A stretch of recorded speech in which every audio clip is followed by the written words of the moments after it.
Hi there. My name is John Stevens. I'm pastor of Zion Lutheran Church in Oregon City, Oregon, and we are part of the ELCA. And welcome to Dollar Store Children's Sermons, where we take a look at the lectionary text and we tie them to an item from the Dollar Tree or the junk drawer or the kids' room or the garage. You know, we've been doing it. Thank you so much for your partnership in this ministry, and thank you for taking a little bit of your week and spending it with me in this way. And by the way, you are rocking it. Thank you for the love that you're sharing with your kids and your families and your congregations. You are rocking it. All right, so this is for the fourth Sunday after Pentecost. I say that like we're just a few Sundays after Pentecost, and I'm already going, what Sunday after Pentecost are we? When we get to the 75th Sunday after Pentecost, yeah, that's when we go, Color's green. And this is a great time to talk about colors of the church year if you'd like. You can point out the fact that it's green. When I think of green, I think of growth. I think of our own growth when the Spirit moves in, and this is after Pentecost, and now we're looking at the Acts of the Apostles. We're looking at our Acts. We're looking at God's acts of wrapping us in God's arms and loving us. So we've got that green color that's everywhere. I always say that when you walk into the sanctuary, when you walk into the church, we play the role of a detective. Because when we walk in, we see things that are different. There's clues that are going on. Wait a minute.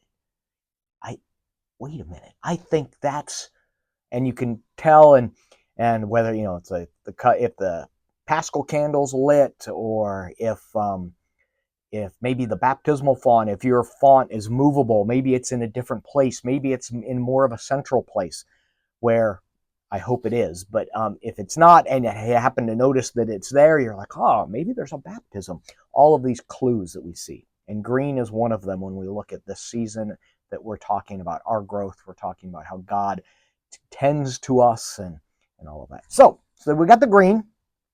And now there's a couple of items for the springboard that I'm looking at, because we're going to plant some things. We are going to get, and the Dollar Tree, or at least ours, has this, but you can get them from many stores, and it's not terribly expensive. And if you might have it, if you are a gardener, you might have some of this already, but a package of seeds, maybe a sunflower, maybe a catnip, maybe a package of seeds, potting soil, and small cups. And you can either plant them for everybody, or you can have one, and you're going to plant it, and then you're going to be watching it over the Sundays to come. Because the texts, plural, is all of them have a connection to either being planted, being watered, being cared for. The idea that our faith, the size of a mustard seed, which is tiny, tiny, tiny, tiny, when that is cared for by God and watered by God's grace, there's amazing things that can happen. So looking at the sense where we've got the seed and we've got the gardener. Now, one of the things I've been thinking about in this, and this might go into it, kind of breaking open into the larger sermon, but that is that I'm thinking about in the Gospel of John, when Jesus, it's after the resurrection, and Mary confuses Jesus with the gardener. And I love that scene. And we could do a lot of conversation around John and the gardener and the Garden of Eden and the restoration of creation and all of those things. But I love the sense that since we're talking about caring and watering and wrapping us in compassion. I'm thinking of other gardener terms, because you could probably come up with more than I'm coming up with right now. But paper cup, soil, potting soil, planting the seed, and then watering it a little bit, taking care of it, talking to it. I love how when the studies about when we talk to our plants, they do better. When we talk to God and God talks to us, we do better. When others ask us questions about how we are doing, and when we check in with one another and ask how they're doing, we do better. We are better together. So that's the springboard I'm looking at, is planting that. I mean, you can do a lot of things with the tiniest mustard seed. You could. There's a lot of springboards around that. I've done it in the years past.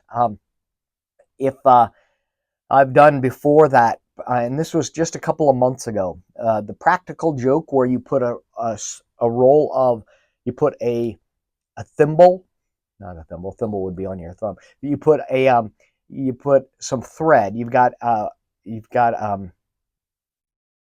sewing thread, and you on its spindle, and you put that in your pocket, and you take a little bit of you take a sewing needle, and you pull a little piece of the thread out right here on your shirt, or on your alb, or on your stole.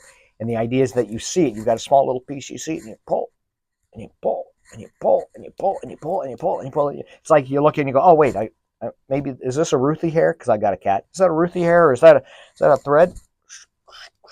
And you keep pulling it, and talking about what God does with just what looks like the tiniest thing. Because the thing is that faith, the size of a mustard seed, looks tiny, but we see what God can do with it, and it in reality is not tiny. It is immense. It is amazing, and it is a gift from God. So there's that. Other things, you might even want to bring a mustard seed to show the size of the mustard seed, how tiny that is. Bring a microscope.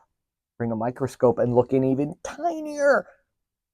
It's amazing what God can do with just the tiniest of things. And so there are the days that we say, God can't use me.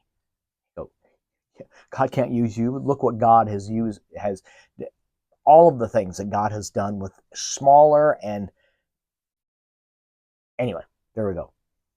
All that. So that's, we're bouncing on a bouncy house right now, but springboards galore, but all about God taking care of us, God working with us, God wrapping us with God's grace and loving us dearly. So it is also Father's Day.